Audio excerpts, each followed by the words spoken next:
welcome to Born Football TV. My name is Aaron Malolo, and today we are live from the University of Johannesburg, just a stone throw from Ellis Park Stadium. And as you can see today, I'm in my nice attire. I'm a Saudi man. All that I need now is the oil money so that I can also take over a team in the Premier League, most probably Arsenal. So I need that oil money, guys. Of course, for this week we'll be looking into game week 5. This weekend we saw some action. We saw Cristiano Ronaldo back and scoring goals as well. So this upcoming game week will be more and more interesting. Of course, the first game that we have, which we'll be playing in our first one, is Newcastle playing against Leeds United. Newcastle have lost 3 games and they've drawn 1, so they are still yet to win. Actually, Leeds also is still yet to win, so it's going to be an interesting one to see which team will win, because I'd really like one of them to win. I mean, another draw which will add to their many draws will be really boring. So for this one, I think I'll go for Leeds United. Then the next one will be Wolves. 3 losses. The only game they won was the last one. They've really not been doing well. I mean, with their striker back, of course, from that injury that was really serious. He has not really been finding himself, you know. And they're playing Brentford, which won their first game at the expense of Arsenal as well. They won that game, they've drawn 2, they've only lost 1. So it's going to be an interesting one. So statistically, Brentford stands a good chance, but we never know. Maybe Wolves will pull a fast one on us. And then, of course, Norwich City have won. No, that doesn't sound right, guys. Sorry. Norwich City have lost 4 games. They've not won, they've not drawn. In fact, they have no points, these guys. It's funny because they're the champions of the championship of Division 2. They have not won a game. I don't see them, these guys, sticking. They're at the bottom of the barrel, and I don't see them moving from there. They're going to stay there for the rest of the season, because I don't see them winning against any team. So I'm giving this one to Watford, though also they've not been doing well, of course. They've only won 1 game, lost 3. Then the next one will be Burnley playing against Arsenal.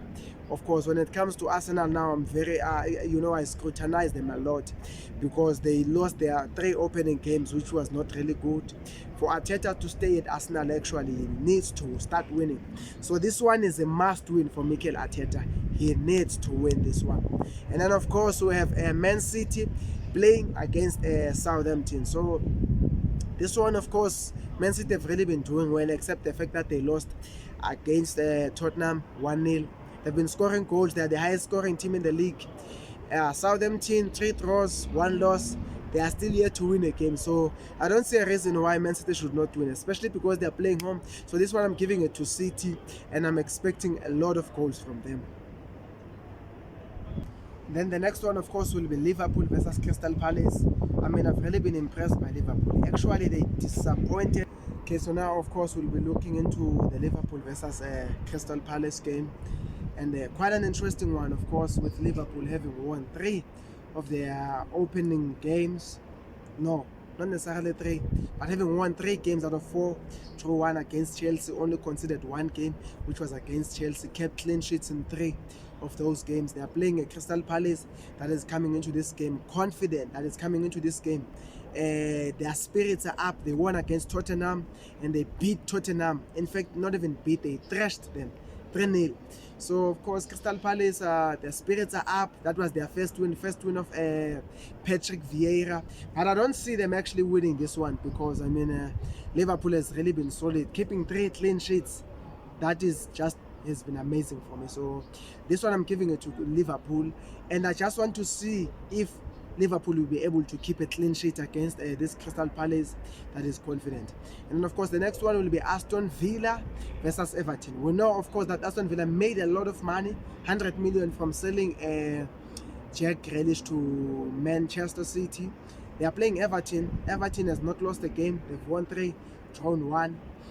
And of course, Aston Villa have not really been doing well, losing 2 of their games. They only have 4 points out of the games they've played.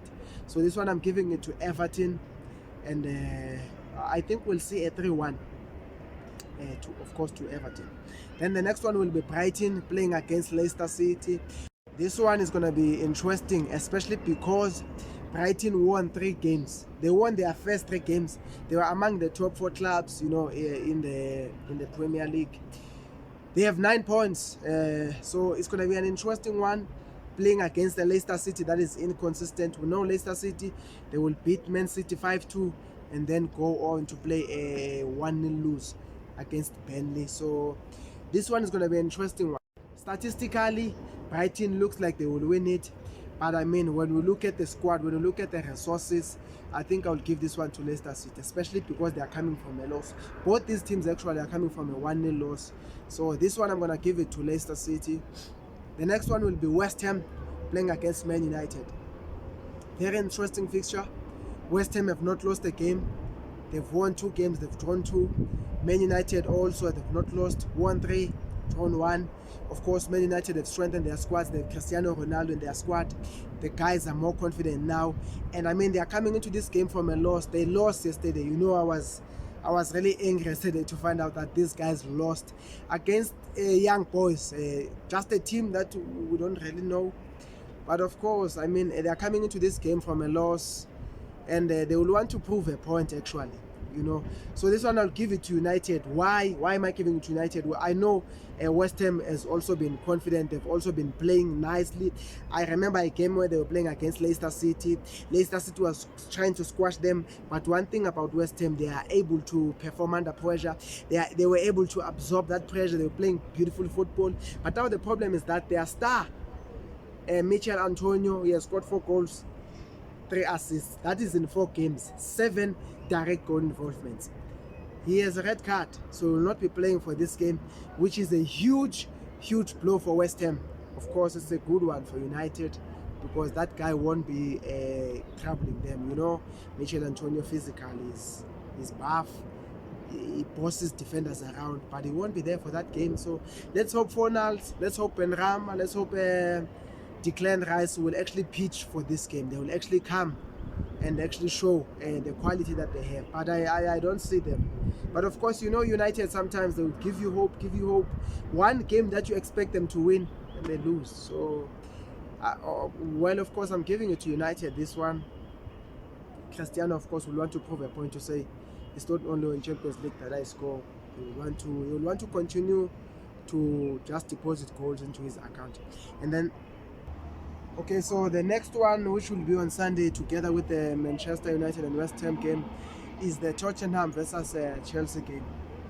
Okay, so to give you a bit of a background, Tottenham won 3 games, and in those 3 games they scored 3 goals, of course, which means 1 goal for each game. They kept clean sheets for those 3 games, and then this past weekend they played against Crystal Palace. Crystal Palace scored 3 goals against them. Hurricane was the top leading goal scorer last season, the top assister last season, could barely touch the ball in the half, in the box of Crystal Palace. The guy could barely shoot. The guys had 2 shots, and I think only one of them was on target. So for me, I've really not been impressed by Tottenham's start. I know they won 3 games, but I mean that dryness, they've not been scoring goals. Their top scorer has not been really scoring, and I mean it was high time that they lost because they needed to be exposed that, you know, this your 1-0 is not gonna work. And their football also has not been really interesting. They are playing a Chelsea which has one of the best defense in the league. They've one of the best midfielders. Their players are creative, and I mean, in addition to their squad, Romelu Lukaku was the second leading goal scorer in Italy last season with the top assists. The guy is just on fire. So I'm really waiting to see how this Tottenham that conceded 3 goals against a small team in Crystal Palace, I'm really trying to wrap myself around the fact that they're going to be playing against a team that plays high tempo. They won last night against Zenit. Chelsea's just on fire. So I'm sorry if you're a Tottenham fan, but I'm really sorry. Tottenham is not going to win this one. I don't see them even scoring a single goal. Chelsea is going to win this game 3-0 or 4-0. And that's that. Of course, if you really like this video, it would be nice of you to subscribe, to like, and to share with your friends, and to also leave a comment down the section if you're a Tottenham fan and you disagree with what I'm saying. Let's talk. Let's see how it's gonna go. Let's see how it's gonna roll out this weekend. Yeah, thank you for watching. God bless you.